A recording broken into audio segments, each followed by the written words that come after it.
If you're a true follower of Jesus Christ, there's something very important I'd like to tell you. And please don't skip this video because it's very important. I'll make it as brief as 5 minutes. Okay. According to the scriptures, rewards will be given out for our faithfulness. But have we really thought about what kind of rewards they will be? The Bible specifically mentions crowns. Let's get right to it.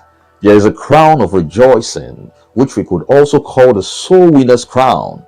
That was why Apostle Paul mentioned in 1 Thessalonians 2:19. After all, what gives us hope and joy, and what will be our proud reward and crown as we stand before our Lord Jesus when he returns? It is you. That is to effectively say that the people in which we preach the gospel to will be our crown of rejoicing.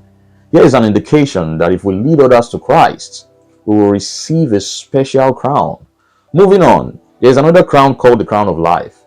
James 1:12 tells us that God blesses those who patiently endure testing and temptation. It won't go unnoticed because they will receive that crown of life that God had promised those who love him. Again, this crown is for those who have resisted temptation and persevered under trials. So if that is you, don't worry. God will not forget your labor of love, both here on earth and in the world to come. Keep saying no to evil. Flee from every appearance of evil. Don't walk in the counsel of the ungodly, and don't stand in the ways of sinners. You will not regret it. There is this other interesting crown called the crown of righteousness. You can't but have your mind fixated on this throughout your pilgrim's journey. You and I should be able to say those words in 2 Timothy 4 verse 8. And now the prize awaits me, the crown of righteousness, which the Lord, the righteous judge, will give me on the day of his return. And the prize is not just for me, but for all those who love his appearing. This crown is exclusive to all those who live in the light of heaven. For everything you do, you consider the impact it has in heaven. It isn't about how famous you are, but how faithful you are with what God has placed in your hands. For instance, you are a pastor who desires to lead thousands of people in church, but your current reality is a congregation of 5 people. What have you done with those 5 people? The ones the Father has kept under your watch. What if you desire many, but you've been sent to only a few to fulfill purpose?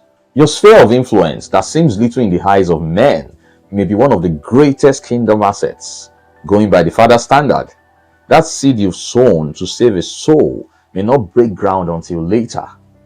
Another way to explain this is for you to understand that one person you led to Christ may lead 50 people to the Lord 10 years from now.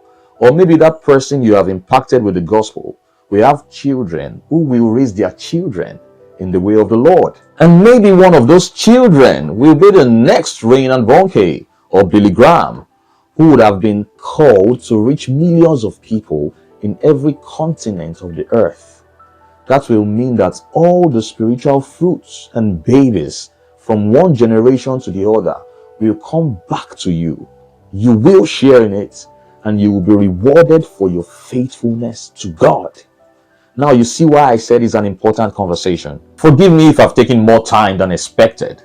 So in conclusion, in this walk of faith, we will truly encounter some tough times. Oh yes, we will. But the Spirit of God has empowered us to overcome the times of test. Maybe you even wonder how you've survived certain trials in the past. It was God's grace by His Spirit. Despite setbacks, hardships, disabilities, illnesses, outbreaks of diverse shapes and versions, you still have honored the Lord in faithfulness. You are a sold-out soldier, and you will not lose your crown. You will not lose your reward. Grace be with you.